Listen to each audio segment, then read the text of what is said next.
So hi and welcome to another one of my blogs.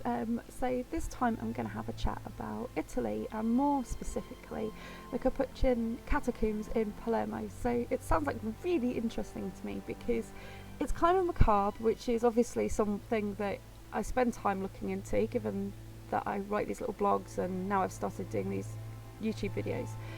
The place is effectively one large,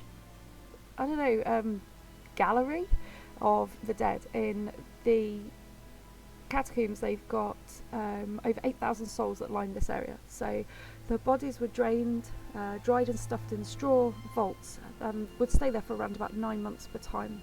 There was a designated area under there which is still there, it hasn't suddenly disappeared, and nowadays you can go as a tourist and actually have a look around the effectively the church cathedral area, but I think you'd probably have to pay extra for the tours and that kind of thing. Though I suppose it's interesting because initially it was more for the monks, it was about preserving the monks, and then patrons came along, people that were interested in it, and they then ended up organised by gender, class, age. So you have sort of cardinals together, then lawyers, children, infants, and so they're all ordered up in these lineups. And then in 1860 the practice was outlawed. So no new bodies were coming, they were pretty much left to manage what was there.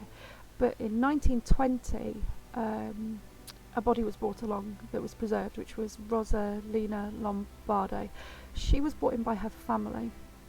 Her sister, I'm told, regularly visited, but this seems to have stopped in recent years. And from what I'm told, some people will turn up and they find it quite upsetting or horrifying to go and have a look at these, and then some people find it quite overwhelming to stare death in the face. I'm not posting up any pictures because I think there's enough of them knocking around YouTube that you could probably do your own investigations, and to be honest, if you googled you'd get lots of different angles. So one of the things about Lombardo is that people would say she opened her eyes, which doesn't appear to be the case. It's more to do with when you go, the pictures you take, the lighting, the angle, and various different circumstances will then produce different effects on the photos. So some say that you can see her with her eyes a bit open, some say it's closed, and I think it is probably just more to do with where you take the pictures from or the videos. So that's the first one. So if you fancy going over there or you've been there, I'd love to hear about it. I'm told that it's got quite a pungent smell, which I wouldn't be surprised by if you're talking about preserved dead bodies, enclosed spaces, age, that kind of thing. So if you do go, or you have been, please let me know, I'd love to hear more. The other one that I decided to pick for today is actually the Sedlec ossuary, and I really apologise if I pronounce things wrongly, doing my best here. It's so the ossuary was originally a large pit with bodies in them, and there were loads and loads. It probably stank again, so human remains were just stacked up wherever they could put them, and monks needed to do something with them. So they came up with this unique way of solving the problem. They made displays from all the bones, keeping them in the boundary of the cemetery and its buildings. Bone pyramids at the beginning from a half-blind monk's orders to find a way to dispose of them. So an architect then made a candelabra to fit in with it, a rich family bought it, it was redecorated, now there were garlands hanging for the decor. Effectively, lots and lots of bones that have been redesigned into decor for the place itself. The pictures online look fantastic.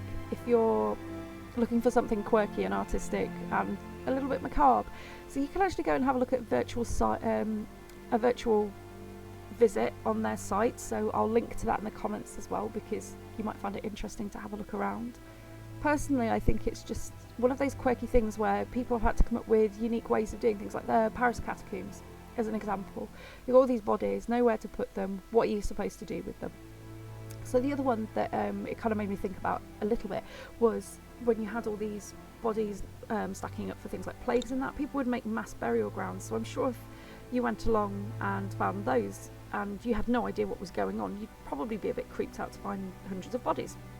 There's one here in England where I think it's Dunwich where all the bodies came up, and so there were bones all over the place, and people can remember picking them up as kids, throwing them for their dogs, that kind of thing. So burials create their own problem, which is the body has to go somewhere.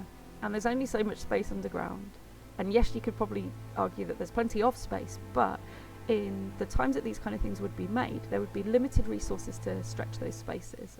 You had to have them under certain conditions. So both of these I think are quite interesting, because one is a sort of a natural phenomenon, and that they turned into a process that they used to present the monks and mummify them, that then grew into a patronage and touristy kind of thing. And the other one is an old monk came up with quite an ingenious idea of getting rid of all these stinky old bodies, and he stacked all the bones up and made something creative. So again, if you've been there or you find it interesting, do leave me a comment or any feedback.